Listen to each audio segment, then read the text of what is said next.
pagi Bapak Ibu Saudara-saudari. Kita berjumpa lagi dalam Ruang Oase Kehidupan di hari Jumat 17 Mei 2024 dalam tema permenungan Roh Kudus berkarya dalam diri kita. Ada banyak hal terjadi di luar kemampuan kita. Hal-hal sulit dan tak dapat kita pahami, kemudian dengan mudah dapat kita mengerti karena kehadiran Roh Kudus. Ia ada dalam diri kita saat kita membuka hati mendengar dan mengalami kehadirannya. Selaku pemberita Injil, Rasul Paulus mengalami kehadiran Roh Kudus menyertai dia di tengah banyak kesulitan. Dengan caranya sendiri, Roh Kudus melindungi Rasul Paulus. Ia mengunci mulut para musuhnya, yaitu orang Yahudi di depan pengadilan. Mereka tidak dapat mengajukan suatu tuduhan apapun kepada Rasul Paulus. Mereka hanya berselisih paham tentang Yesus. Menurut orang Yahudi, dia sudah mati, tetapi menurut Paulus, dia hidup. Rasul Paulus justru bersaksi tentang kebenaran dalam nama Yesus. Kita tahu Yesus melindungi para saksi kebenaran dengan mencurahkan Roh Kudus agar hidup mereka terus menggemakan kebenaran, kebaikan, dan cinta kasih. Orang-orang yang baik hatinya siap mengalami banyak kesulitan.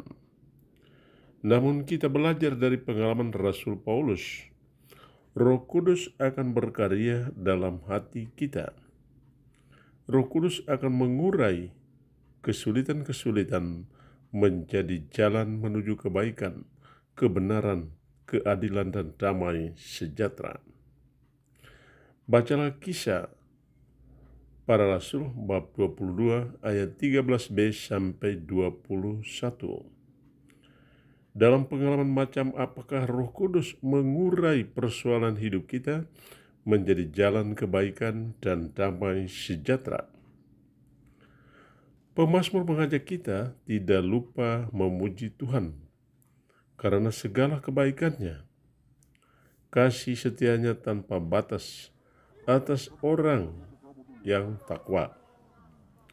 Ia membuang segala pelanggaran kita. Kita memuji Dia melalui hidup penuh belas kasih dalam keluarga dan komunitas basis gerejani. Kita memuji dan bersyukur atas segala kebaikannya melalui perayaan sabda dan sakramen. Bacalah Mazmur 103 bab 103 ayat 1 sampai 2, 11 sampai 12, 19 sampai 20b.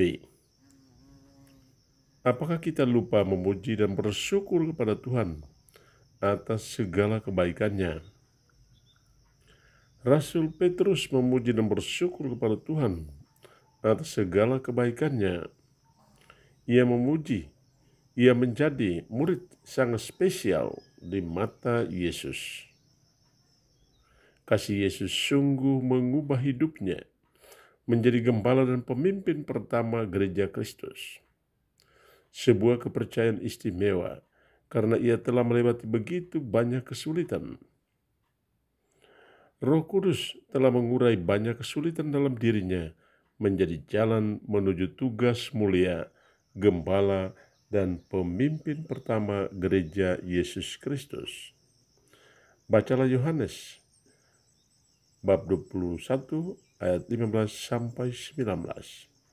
Dalam pengalaman macam apakah kita menjadi orang istimewa karena Roh Yesus mengubah hidup kita? Sejauh mana Roh Kudus berkarya dalam hidup kita?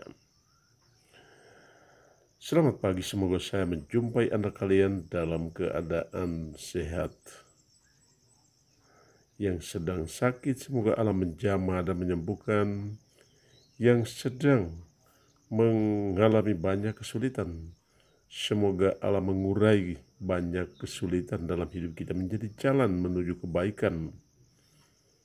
Dan yang sedang dalam perjalanan, semoga Allah menuntun perjalanan Anda sampai di tempat tujuan dengan selamat. Sekali lagi selamat pagi, Tuhan memberkati.